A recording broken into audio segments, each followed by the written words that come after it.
বৃহস্পতিবার দুপুরে বিশ্রামগঞ্জ থানার অন্তর্গত চেছুরিমার সুকান্ত তাঁত শিল্পের সামনে ৮ নং জাতীয় সড়কে বাইক ও বাইসাইকেলের সংঘর্ষে গুরুতর আহত হয় দুজন।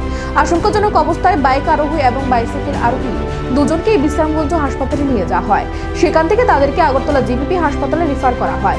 পুলিশ সূত্রে জানা যায়, বাইসাইকেল আরোহী বিশ্রামগঞ্জ বরজলা এলাকার বাবুল বিশ্বাস। সেই বাইসাইকেল ঘুরে ঘুরে মাছ বিক্রি করে, অত্যন্ত গরিব। বাইক আরোহী হলো 18 বছরের যুবক জম্পুইজলা বীরচন্দ্রপাড়া মাইথুন দেববর্মা।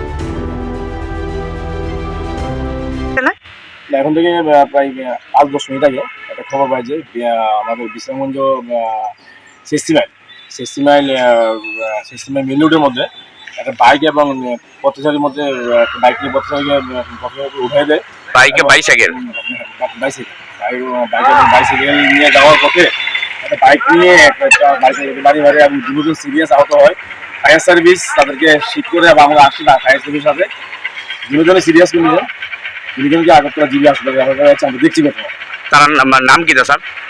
যে বাইক চালিয়েছিল ওনার নাম হলো বাবুল বিশ্বাস। যে বাইসাইকেল যে ছিল ওনার নাম ছিল বাবুল বিশ্বাস, 55 এজ হবে।